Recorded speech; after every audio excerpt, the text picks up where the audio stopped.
Sapa supremo Akhilesh Yadav आज अयोध्या पहुंचे, जहां उन्होंने जिले के मवई क्षेत्र एक बाग में आयोजित इंडिया गठबंधन समर्थित सपा प्रत्याशी अवधेश प्रसाद के जन समर्थन जनसभा को संबोधित किया। वहीं जनसभा के बाद मीडिया से सपा सुप्रीमो अखिलेश यादव ने कहा, अयोध्या सौहार्द की राजधानी बने, अयोध्या से संदेश सकारात्मक राजनीति का जाए। अयोध्या का संदेश मिली जुली संस्कृति का है, एक दूसरे के प्रति प्रेम बढ़े और ऐसा वातावरण बने जिसमें कहीं भय की जगह न हो। लेकिन भारतीय जनता पार्टी ने लगातार नकारात्मकता राजनीति से भय का माहौल का माहौल पैदा किया है। मुझे उम्मीद है कि अयोध्यावासी इस बार अपने सबसे पुराने नेता अवधेश प्रसाद को चुनकर अयोध्या के विकास को और ऊंचाइयों पर ले जाने का काम करेंगे। भाजपाई झूठ बोलकर जिस ऊंचाई पर पहुंचे थे, अब वह ढलान पर आ गए हैं और नीचे जा रहे हैं। उनका काउंटडाउन शुरू हो गया है। जनता अब उनकी कहानी नहीं सुनना चाहती। उनके जो पुराने घिसे पिटे डायलॉग हैं, उनको भी नहीं सुनना चाहती है। जिस समय उन्हें पेपर लीक पर बात करनी चाहिए, जिस समय उन्हें नौजवानों की नौकरी पर बात करनी चाहिए, उस समय वह लोगों का ध्यान हटाना चाहते हैं। अपनी बातों से इलेक्टोरल बॉन्ड ने भारतीय जनता पार्टी की पोल खोल दी। पोल भ्रष्टाचार की भी खुली है और महंगाई की भी। जिस कंपनी से इन्होंने चंदा लिया है, जाहिर सी बात है कि वह मुनाफा भी कमाएगी और जब मुनाफा कमाएगी तो स्वाभाविक रूप से महंगाई बढ़ेगी। इस बार भाजपा के खिलाफ जनता का गुस्सा 7वें आसमान पर है। 140 करोड़ जनता इन्हें 140 सीट के लिए तरसा देगी। उन्होंने कहा कि भाजपा ने सिर्फ अमीरों का कर्जा माफ किया है। हमारी सरकार बनी तो हम किसानों का कर्जा माफ करेंगे। हमारे युवाओं ने मेहनत की, तैयारी की, सालों तक लगे रहे कि उन्हें नौकरी मिलेगी। सपा मुखिया अखिलेश यादव ने कहा कि सभी परीक्षाओं के पेपर लीक हुए, सरकार नौकरी और रोजगार नहीं दे रही है। अयोध्या सौहार्द की राजधानी बने।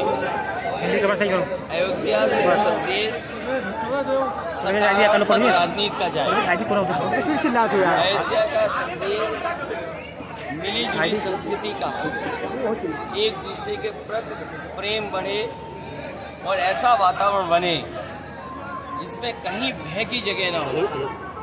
लेकिन भारतीय जनता पार्टी ने लगातार नकारात्मक राजनीति से भय का माहौल, डराने का माहौल पैदा किया।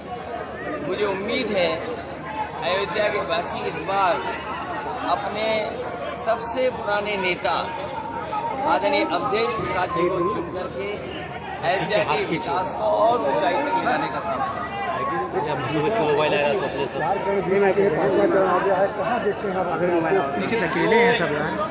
भाजपा ने झूठ बोल करके जिस ऊंचाई तक पहुंचे थे, अब वो ढलान पे आ गए हैं और नीचे जाते जा रहे हैं।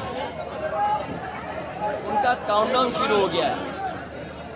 जनता उनकी कहानी नहीं सुनना चाहती और उनके जो पुराने घिसे पिटे डायलॉग है उनको भी नहीं सुनना चाहती। जिस समय उन्हें पेपर लीक पे बात करनी चाहिए, जिस समय उन्हें नौजवानों की नौकरी रोजगार के बारे में बात करनी चाहिए, वो लोगों का ध्यान हटाना चाहते हैं अपनी बातों से। लेकिन जनता, नौजवान सब सावधान है और जहाँ किसान की आय बढ़ानी थी, आज लागत बढ़ा दी, महंगाई बढ़ा दी, भ्रष्टाचार बढ़ा है और जो इलेक्टोरल बॉन्ड है उसने भारतीय जनता पार्टी की पोल खोल दी। पोल भ्रष्टाचार की भी खोली और महंगाई की भी। जिस कंपनी से इन्होंने अगर चंदा लिया है तो स्वाभाविक है वो मुनाफा कमाएगी और जब मुनाफा कमाएगी तो स्वाभाविक है महंगाई बढ़ेगी। इस सरकार ने चंदा लेकर के, पैसा वसूल करके भ्रष्टाचार और महंगाई बढ़ाने का नया फार्मूला दिया है।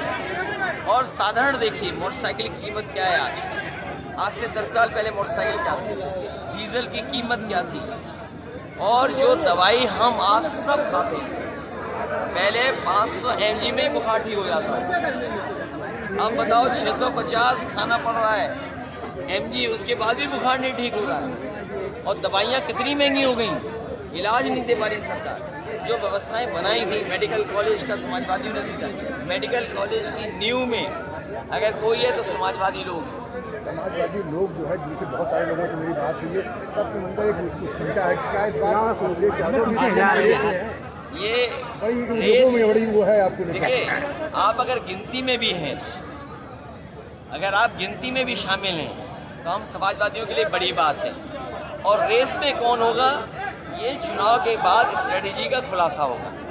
क्या घटना हुई है उसकी मुझे सच्चाई में जानकारी नहीं है, क्योंकि आज हमारी और कांग्रेस पार्टी के राष्ट्रीय अध्यक्ष मल्लिकार्जुन खड़गे साहब की प्रेस थी हम लोगों ने राशन की गुणवत्ता, राशन की मात्रा को बढ़ाने का फैसला लिया। वहीं आटा और डाटा की बात की है।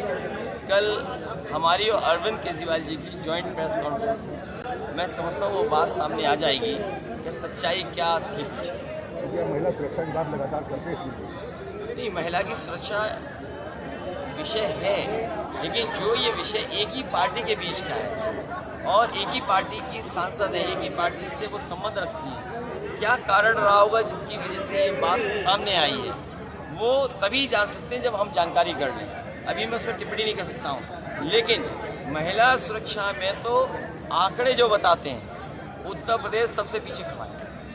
एक आखिरी सवाल, अब चूंकि आप इलेक्शन नज़दीक हैं और आप दावा भी कर रहे हैं कि सरकार बनने की स्थिति में है इंडिया गठबंधन, तो क्या कॉमन एजेंडा कोई बनेगा इस तरह?